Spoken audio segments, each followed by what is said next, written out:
Stuart, welcome to the podcast. Thank you. No, cheers. Good to be here. Yeah, no, I'm excited to get into this one. To be fair, I feel like I've known about you, known you for years. You know, following the moves and stuff. But yeah, it's exciting to have you here, mate. Thank you. So thank you for coming. I guess I'll get into it, and everything. Yeah, every question that I ask, every guest that comes on is, at what point did you know you were going to be a major business leader, and like where were you at in life as well? That's a great question. There was a point at wnDirect that I will always come back to, which is obviously prior to that, I'd worked in organisations. I mean, John Lewis obviously at the time was huge. I went into ASOS at a fantastic time. There were only still 50 to 60 people there. Yeah. And I can remember starting wnDirect and it just scaled very quickly. And I stood in front of a group of people, of employees that had almost become a bit of a family.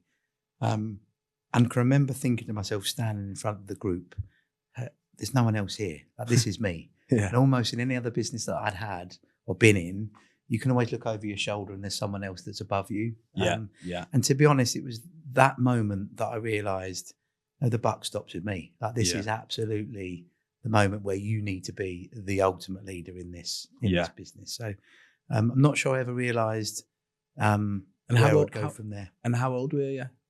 I was about 30. About 30. Yeah, so we started wnDirect, done a few years in John Lewis, and obviously the ASOS story was phenomenal. Yeah. So yeah, it was that was the moment that I suddenly realised that there's being a manager and leading people, and there's ultimately being a leader. Yeah. That is interesting, because I guess some of the people we've had on it's kind of touched into their journeys, like when they become a manager, which I get, because you're responsible for people, but I guess the full responsibility of company ownership makes a lot of sense.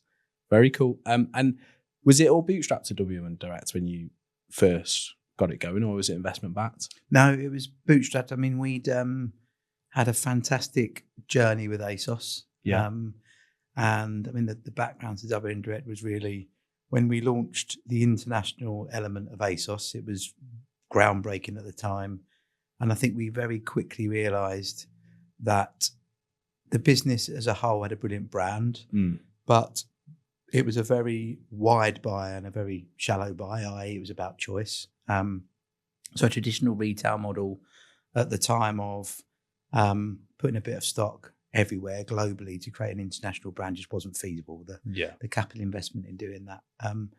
And we managed to get a website live. We managed to translate the website. It was very easy for us to put payment methods on, but it was the logistics behind that ASOS experience that really did it. And to be honest, I was in a really fortunate position in that we started to build it for ASOS within ASOS, and then obviously took that idea on. So actually we had customers lined up when we started, so we were able to self-fund the business from revenue that was coming out of obviously the ASOS experience. Yeah. Interesting. Is that a thing? Is that like how you do it? Do you get good relationships with someone like an ASOS and say, 6 months notice, I'm going to be setting up, get ready? Is it kind of... I think I sold wnDirect thinking it was that easy, and I've realised post that it's not that easy. Yeah. So I think, look, in an ideal world, I mean, we were just in such a fortunate, luxurious position, and obviously cross-border became a massive thing at that time, and we just managed to be in the right place at the right time and catch the coattails of it. Yeah. And Ascendia bought wnDirect, yes. Right? Yeah. Yes. That's right. Yeah, so it was an investment by DPD initially. Yeah. And then under the sort of Geopost group, we sold as whole, and it's finished within the Ascendia family. Got you. And then go on, take us on to after wnDirect, where what happened next for yourself and career? So in all honesty, I think having that entrepreneurial bug was something that I'll never lose. It was a phenomenal success story, but we also had a lot of fun. And I think being sort of investing not only in your life but your own business in that success story is something that I will always try and replicate. Yeah. And so, to be honest, for the first sort of 18 months, I stayed within the Geopost family. I ended up at Lorry Route, which was a business that had come via the accelerator program of DPD. It was based in London. It was a startup. So I sort of moved from the wnDirect business into what was called Pi at the time. We did a management buyout, so bought that out from DPD, and then really didn't know what I was going to do. But realised that I was getting energy from doing stuff I hadn't done before. So when the FARTECH opportunity come along, I hadn't ever done luxury. I'd never done a marketplace. So that was just a great thing for me to sort of get energy from. And to be honest, I sort of followed that route ever since. The roles that I've taken have generally been things that I haven't done before that I can get energy from. Yeah. Very cool. And I guess going into the DHL role, which probably people listening are probably going to be recognised for as well. Like, how did you get into that role? What spurred you on into that role?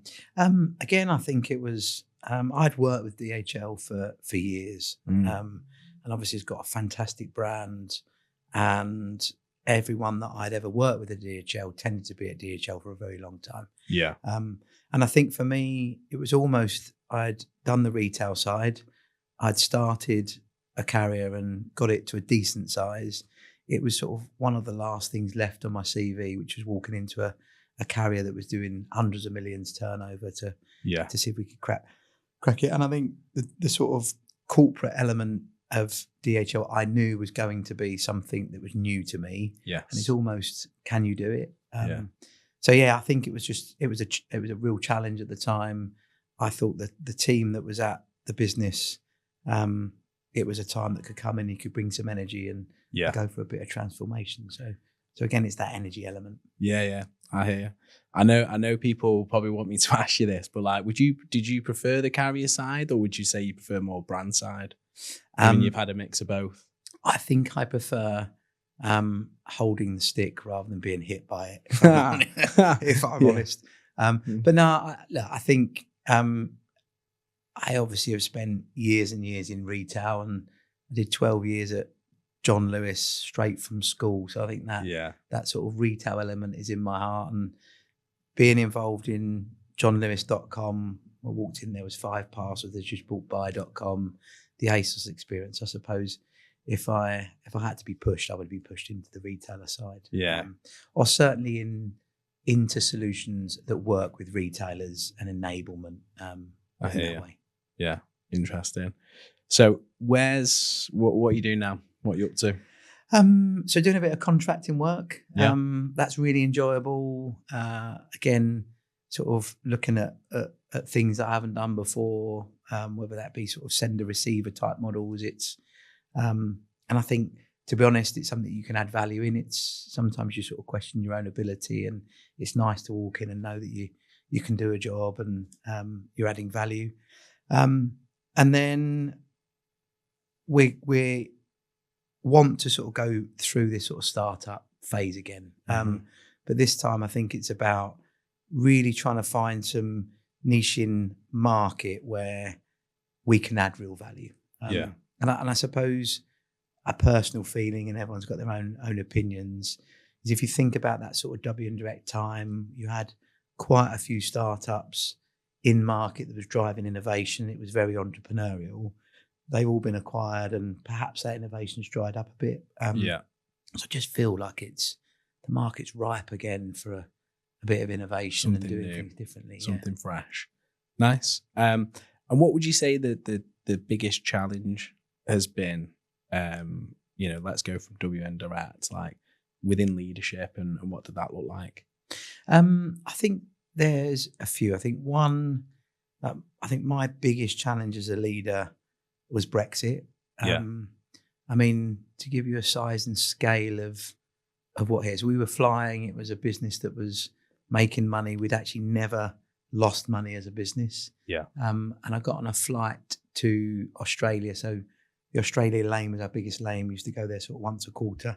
got on the flight on the night of the referendum, landed in Singapore, and we'd gone from a healthy profit to not so healthy. Yeah. And by the time I'd landed in Sydney, we were losing money purely because all of our cost base was in non-pounds and we were charging in pounds. So that crash of the pound overnight was just, it was phenomenal. And I think that's the moment that I realised what being a leader is, because we had to make some real tough calls. Ultimately, we had to make people redundant because we couldn't afford. So I suppose that's where I realised that leadership is about open and honesty and tackling things head on. I think that's the sort of management piece. I think other examples of leadership probably come from ASOS. I think I learned how to be a manager at John Lewis and sort of got some real retail skills. I managed the bed linen department at John Lewis Oxford Street with sort of 95 women in my team. And as a 19-year-old, that was a shell shock to me. I'd been to an all-boys school up to that point, so that was a life lesson more than anything.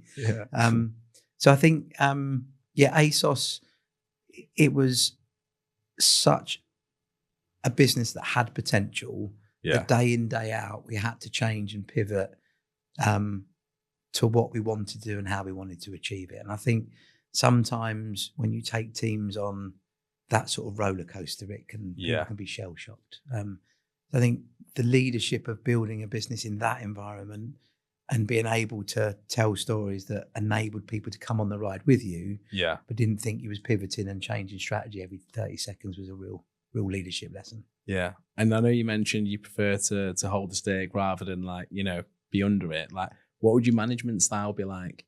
Because I guess I'm getting the picture you might be hitting people with a stick.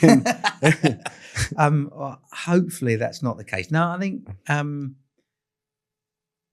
I never went to university, and I think walking into John Lewis as a 16-year-old, and at the time, and even now, I think everyone looks at John Lewis as being a real people-oriented business, and I think my management style, therefore, is still inbred from that, which was open honesty. I think in DHL, sort of walking around one of the depots and being able to talk to a driver, and then in the afternoon walk into the boardroom and talk to the DHL board, I think is absolutely key. So I think that sort of open honesty, hopefully being a bit down to earth and being able to relate to people is the way that I have found I land best in terms of management. Yeah, I've got you. That's the big thing I get from you at the minute. It's like very down to earth as far as, some of the responsibilities you've had and some of the companies you've driven. I'm like, you're probably one of the most down to earth people I've met. I guess surely that comes with some really funny moments, some really funny times. Like, what would you say has been any like? Oh, blimey, I've lost count. I think that's one of the things that I'll always look back on is every role I've had. We have had a smile and a laugh and a joke. And there was some sort of times at wnDirect where actually, there was one Christmas where I was driving up the M1, listening to a blockage somewhere. And as I was getting nearer and nearer to the warehouse, I started to realise that it was us causing the blockage. And it was that peak where eCommerce just exploded. What year was that?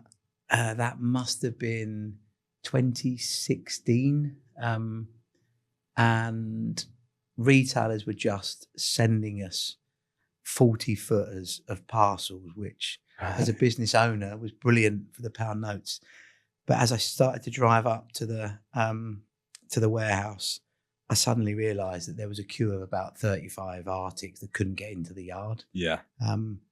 And I'd gone up there to hand some chocolates out for like, well done, it's peak day, and off we pop. And I resurfaced home 6 days later, so we literally lived at the warehouse. We called everyone up from London, and just standing on the packet line with your colleagues and a night shift. Actually, that was so much fun.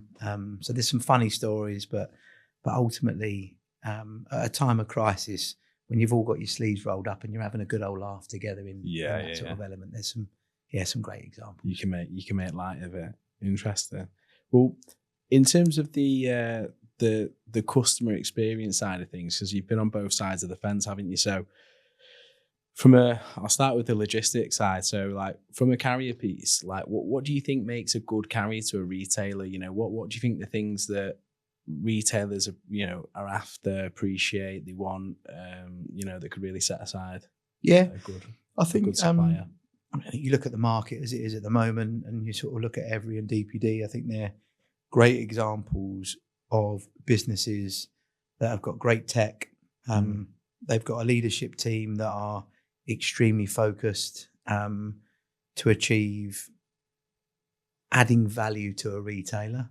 And I think at the moment, that sort of partnership approach, like retail in the UK is on its knees. It's having a really, really tough time. And from experience, in those examples, it will often be the COO or the logistics director that the finance director and CEO would go to save some pennies. Yeah.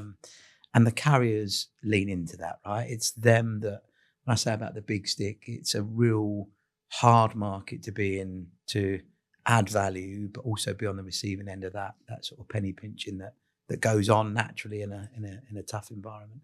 So I think trust is one. I think it's key. And I think that what the tech leads to is better customer experience. And ultimately, we're still in an environment in most online retail where the only physical touch point a retailer has with the customer is the parcel that receives on the doorstep.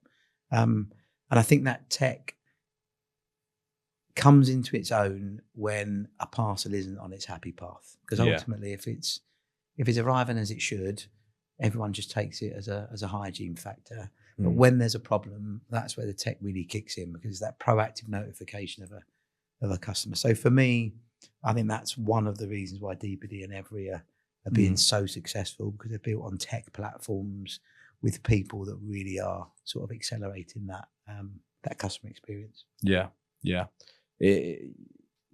That's what I'm hearing as well. You know, Every's seemingly doing pretty well at the minute. So looking at the other side of the fence, so sitting in a Matches Fashion or an ASOS or John Lewis, like what is it that you look for when it comes to working with carriers and knowing both sides of the fence?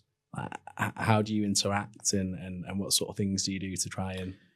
Yeah, I think it comes back to the question you asked earlier, which is, I think it is about partnership. I think, and whilst I say the big stick, actually that wasn't my management style. It was very much, one day I'm going to need to pick the phone up to the carrier to ask a favour and likewise. And therefore, having honest and open people that you can work with, you can relate to, that do feel like they are in a partnership, I think just snowballs in terms of the positivity. I think as a logistics leader, I think you are at the coalface of everything. You are inherent to customer experience, and therefore repeat order is absolutely key to revenue. But likewise, most retailers, traditional retailers, the biggest cost of their business will be stock, but there's a commitment to stock probably somewhere 3 to 6, even 12 months. And therefore you can't just turn stock on and off. Yeah. But ultimately the logistics is then the second biggest line on the P&L, and it's real. So I think having partners and carriers and 3PLs that can work together to show efficiency, whereas it isn't just I need a penny off and I expect a penny off. I think that's where, as a retailer, you've really got to try and dig in. And then I suppose the bit that I feel we might have lost as an industry in the UK is where a logistics provider can add value to the sales front. And I suppose that's one of the reasons why I'm here, which is the sort of where I'm going to go next, is to try and bridge some of those gaps again. To push innovation into, yes, we carry the parcel, and yes, there's a cost, but I think logistics can also add value into that top line, which sometimes I think we might miss when we're on the logistics side. Well, touching on it, so introduction on Trakii and Asset Guard, what is it those two businesses are doing? So Trakii first, it's really a post-purchase solution that probably isn't unique in market, but is unique in the way that we're approaching the market. And what I mean by that is, I think having retailer branded tracking is powerful. I think, sort of from my own experience, the open rate of a tracking email is always above 80%. The click-through rates, etc., are really something that a marketing team will never get from their own branded. We all scroll through our spam and delete the marketing and suddenly see there's an order on its way and we open it. So I think being able to bridge the gap between access to that solution but at a low cost is something that we're going to do with Trakii. And almost I feel like there is a real opportunity to almost start to give that capability at a low cost, but turn it into almost like an affiliate marketing type tool where there's a no fee, no win basis. If I've got the confidence in the data that someone is going to open it, and if I can access the Shop the Look API or provide a promotional code someone's going to use it, then I intend to put my money where my mouth is and offer that software to be able to manage it. So, and because of that, it's opening up access to the SME market that generally probably can't get into some of the enterprise type solutions. Got you. And then Asset Guard? So Asset Guard came out of an issue that we faced in a few times in different roles, and effectively it's offering real-time tracking similar to a Find My on a device, but targeted towards logistics. So ultimately, if you want to track a pallet or you want to track a vehicle, it's the means to do that. I feel passionately that there's a real opportunity to start to gamify consumer tracking. And some of the sort of data that I looked at as a retailer, I remember doing a study on same day, and we sort of surveyed some of our customers at one of the retailers. Why are you picking same day? Is it that you're impatient and you want that dress for the evening, or is there another reason? And what was really surprising was actually lots of customers pick that same day, not because they're impatient, because they think that's the best way of the parcel getting there without there being a problem. And if you think about a sort of £10 to £12 price point, which is generally where that same day sits at checkout, versus free, why not offer a tracking device at probably half that, if not even less than that, that consumer can put in and track their parcel in the same way that they would track their keys or their iPhone.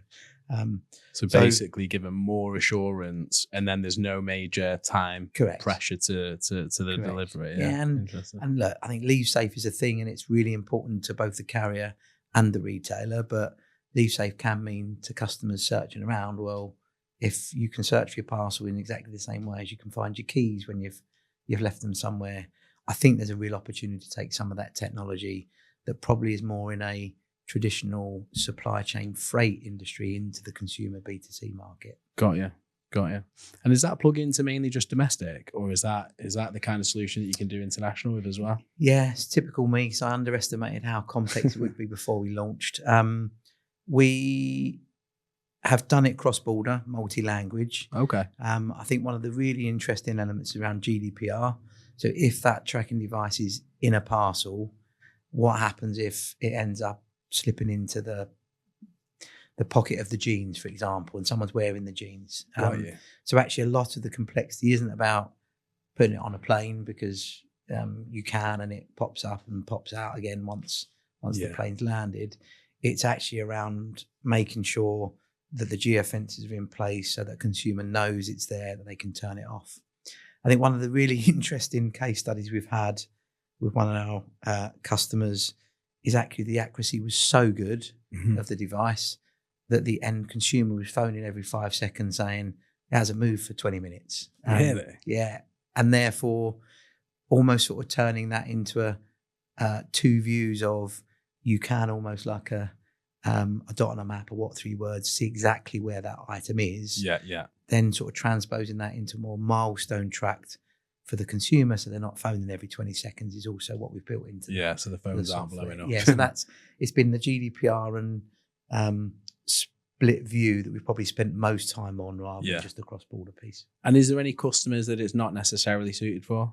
Because so I came into this honestly thinking that it would be traditional logistics, pallets, and probably high value. So if you have got an item over £250, for example, or it's a desirable product that might be open to theft, that's where we would sit. Yeah. But ultimately, if I, as a consumer buying on checkout, want to know the accuracy, I might decide that £50 is the right price point. Or if I walk into a drop-off point and I'm sending C2C, actually I might be sending a present to my nephew that's a handmade gift from my kids to so relatives. it has that sentimental value. It's got no value at all, but I still want to see where it is. Yeah. And then I think C2C, if I think about my kids and them sending sort of secondhand clothes, actually it's on the sender to make sure it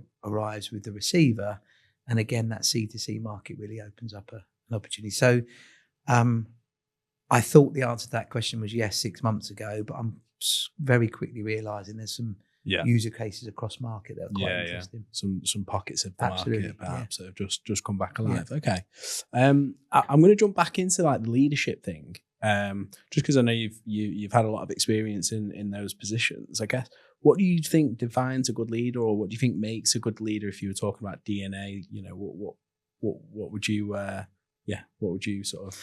I don't think there's a one-stop answer to that. If you read books around sort of CEOs, they'll tell you don't get into the details and let other people do it. But I think in logistics, you look at people like Dwayne McDonald, you look at Martin at Every, they are people that are in the detail. Two people that I admire for the level of detail they understand about the businesses that they were in. So I think the one word I would probably use is authenticity. And actually being yourself in front of people, and no matter whether that be the most junior person in the organisation to the most senior, just means that people build trust. And I think if you've got trust, then you can go anywhere. So I think it's about being yourself and making sure people can relate to you. And if they can relate to you, I think it comes back to people see through if you're not being yourself. And authenticity is key. Got you. Did you ever have any mentors, or did you have anyone that you would associate as mentor? Yeah, they probably wouldn't. They probably say I used to annoy them rather than being mentors. but if I think back, I mean, there was a number of people at John Lewis when I went in there working on the shop floor, and I can remember one of my managers in the carpet department was a real mentor to me in life in general. Yeah, go on, you got to drop his name. Greg, I can't remember his name, so long ago. Fair, but I walked into the carpet department at John Lewis, which the people had been there, or most of them had done their long leave, so it had been over 25 years. As again, as a sort of teenager, it was a real shock to the system. But probably I would say Patrick Wall was a real mentor. We brought Metapack into John Lewis very early on and sort of grew together, became friends outside of work. But I suppose our two businesses complemented each other and would almost pick the phone up to him. John Cameludden at ASOS. I walked in coming from John Lewis to look after logistics at ASOS, reporting into a finance director. That's a bit of an intro. I don't think you mind me saying that. Yeah. And just building those relationships and friendships over years. Those are sort of people that the three of us still meet up 2 or 3 times a year.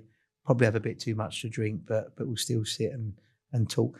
And even now, I'm sort of nearly 50. I will still lean on their experience to sort of just sense check stuff and bit of active counsel. Yeah, over beers. Yeah.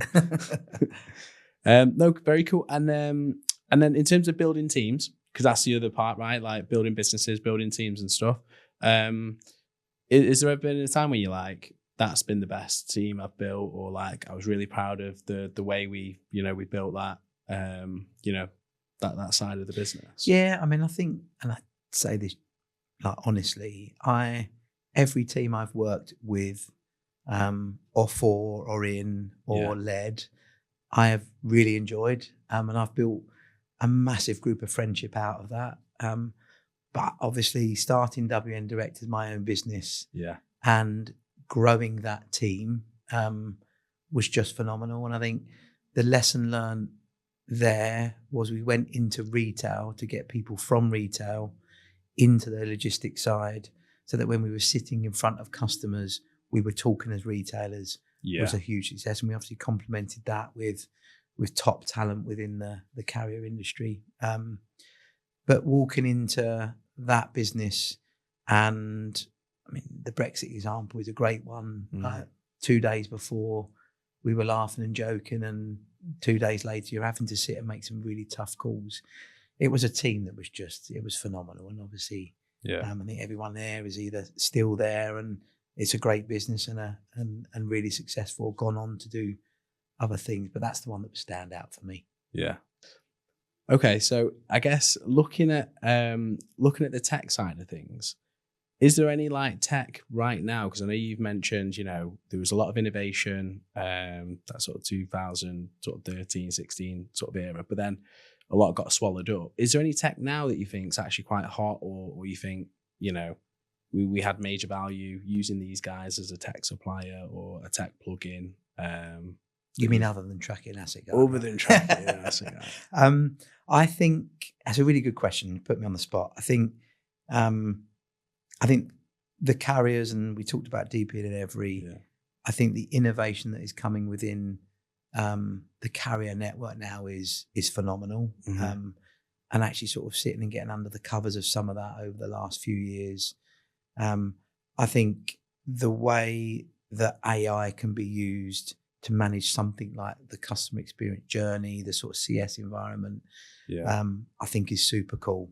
And I think being able to automate the data that carriers sit on, which is super rich, and complement that with AI sort of starting to predict, okay, this parcel hasn't scanned for the last half an hour, I think is really, really interesting. And I think it's interesting because AI is a bit of a buzz, and I think is it going to take over the world? But there is a live user case there that I think people like Every are knee deep in, that is really, really exciting. Jumping into it. Yeah.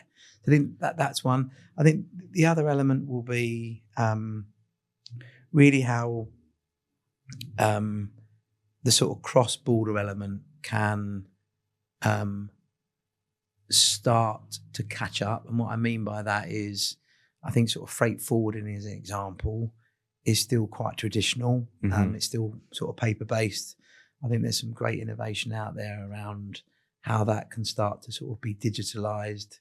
And then I think this sort of bridge between the checkout and the consumer, and I think if you've sort of heard me doing it in the conferences, it's almost like Deliveroo and Uber Eats are now the competitor of the retailer. When you're ordering your pizza, you want to see exactly where it is and a dot on the map.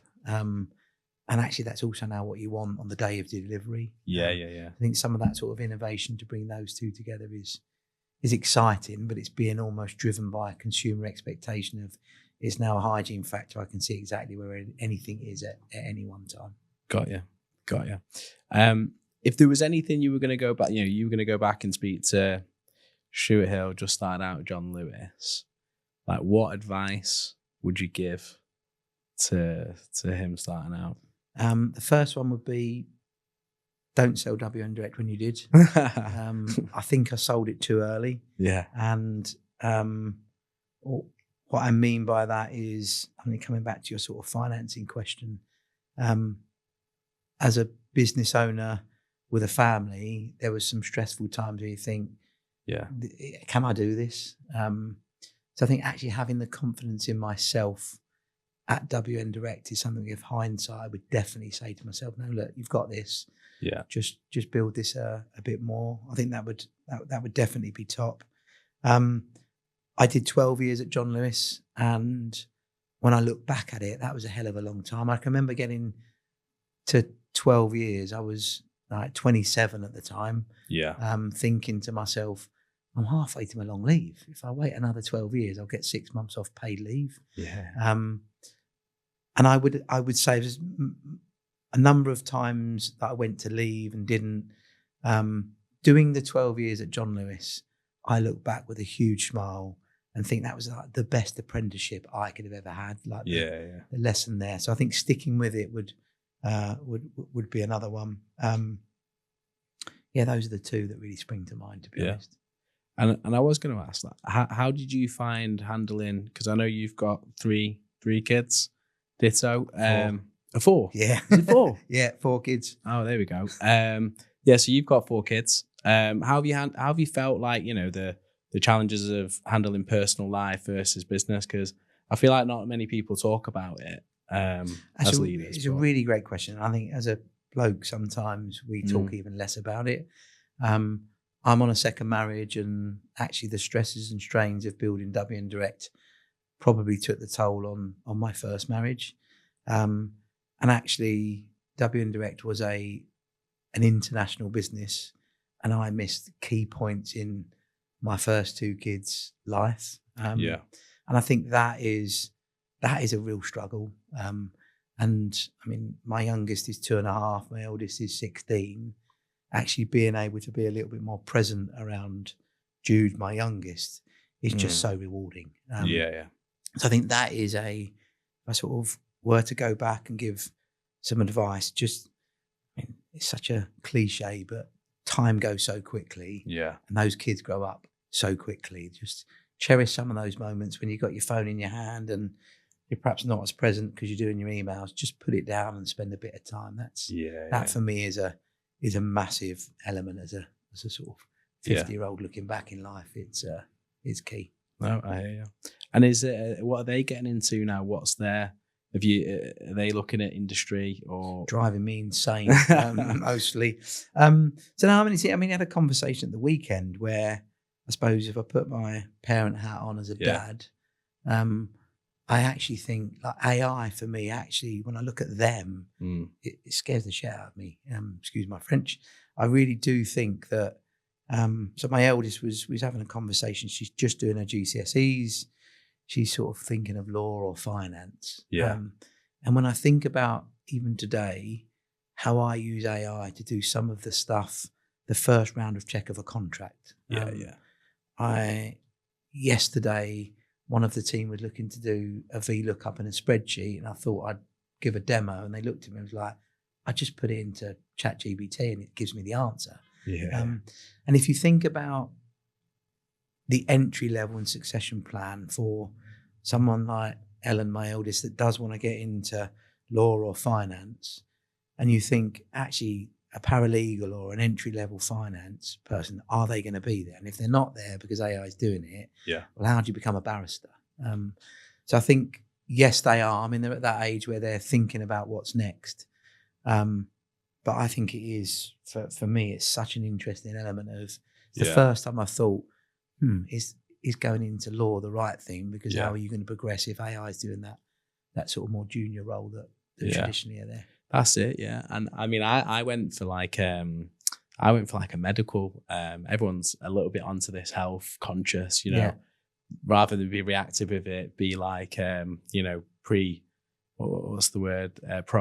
So I went to it's called Nico Health, and you literally, it feels like you're in Star Trek. They put you in this thing, take 2,400 images, and like there's an AI like Ava like walking you through the steps, and it's like almost no need for the human in a way. And it's quite scary. Some of these traditional career paths and stuff are getting shaken up by the whole AI thing. But yeah, look, it's been an absolute pleasure. I'm going to end it there just on the sentimental side of things. But no, it's been an absolute pleasure. No, thank you for having me. It's great to chat. So thank you. Yeah. Cheers.